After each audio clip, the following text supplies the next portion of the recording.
The Iridescent Iron Rat by Horizon. Read by Ilya Leonov.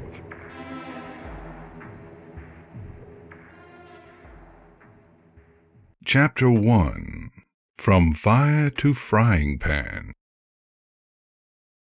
"A dozen roses, please," the dragon rumbled, and I couldn't resist one last con before the big job. "Certainly, sir," I said brightly. "That'll be $21.50. One purple foreleg, as big around as a tree trunk and considerably more muscular, rummaged in his neck pouch amid the comfortable jingle of coinage. Two claws extracted a 5,000-bit coin, like a grain of sand in a pair of tweezers. I leaned forward out of my stall, wings out for balance, and clenched my teeth around the small golden disk. There is an intricate art to tongue sleight, so subtle that most ponies think it's impossible. It requires the proper environment, such as a cluttered flower stall, with the customer counter on one side, the cash box on the other, and a profusion of items hung from the center brace to obscure their view for a split second.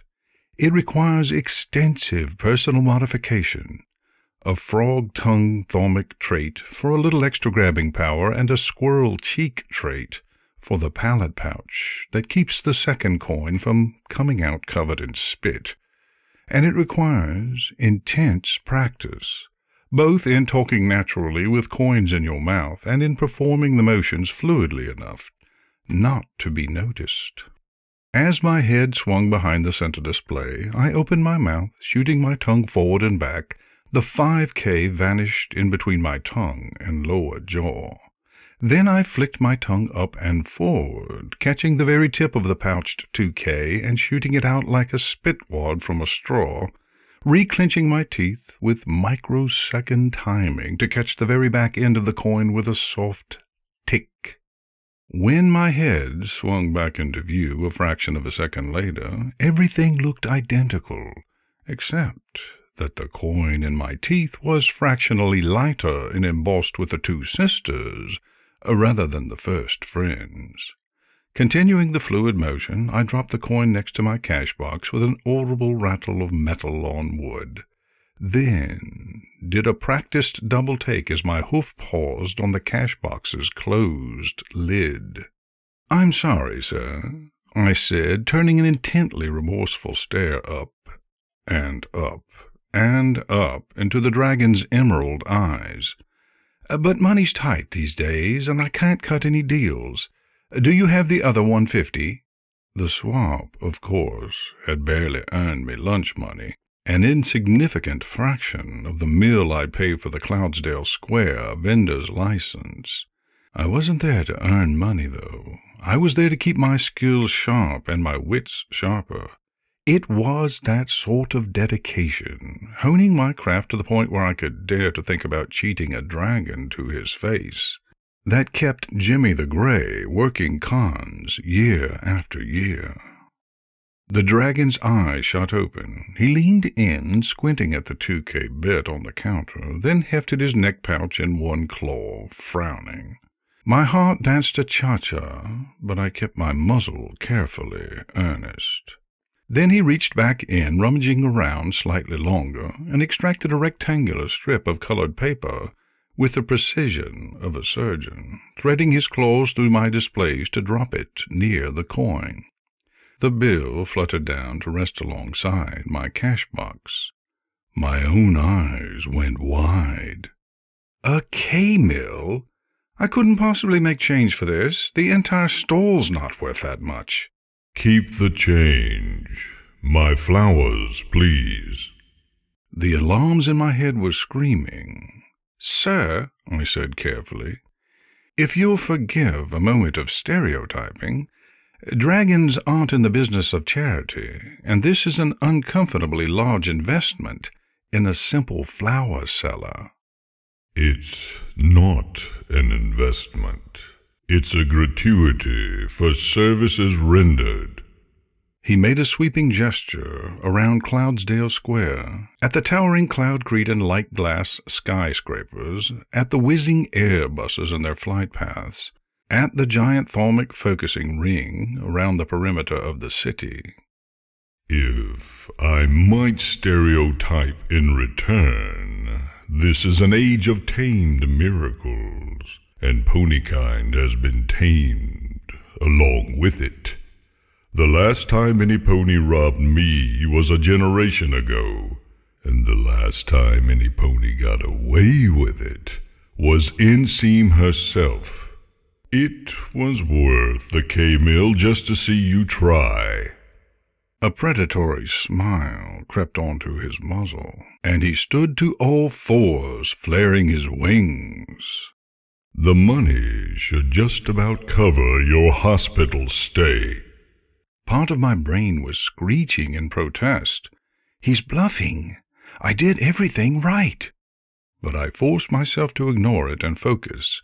The difference between a bluff and an error was academic when they both ended in a blast of fire to the face. I'd miscalculated his reaction, and now the top priority was a flame-free exit. Out the back of the stall, then into the lobby of Cloud Savings, then... No, dead end, and a quick disguise change in the bank would be useless unless I could also foil a dragon's sense of smell. Through his legs and into the crowd... Audacious, but unless he thought fast enough to sit on me, he wouldn't be able to attack without collateral damage. First, I'd need a moment of distraction. Sir, if you'll think calmly for a moment, I believe there may have been some mistake here. I stalled. Oh, I'm quite certain there was a mistake.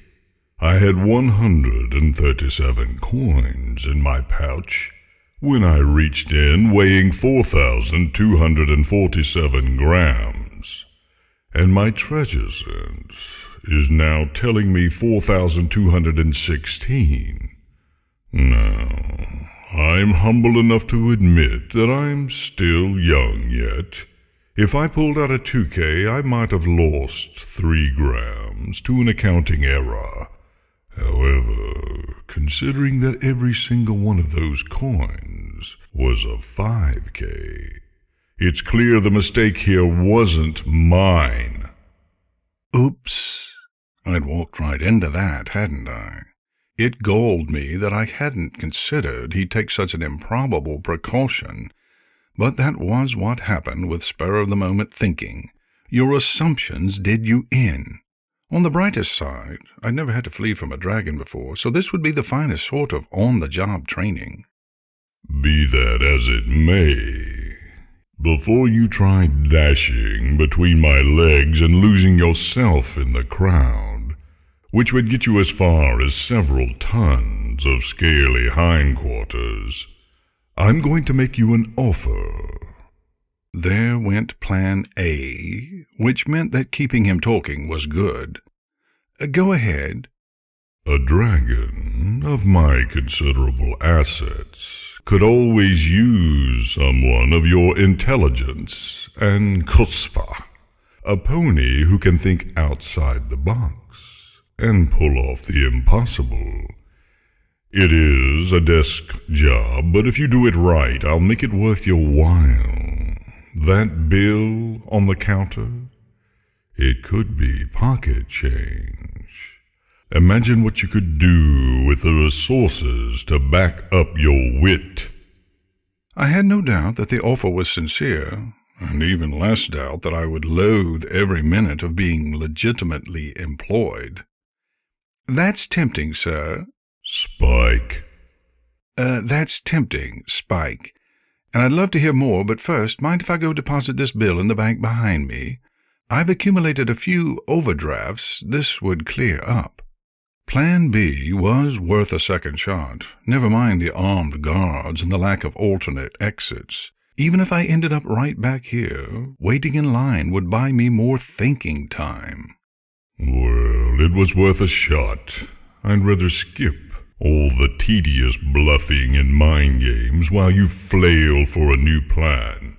So here is my final offer. Pocket your K-mill and give me my flowers, and I'll give you a 12-second head start.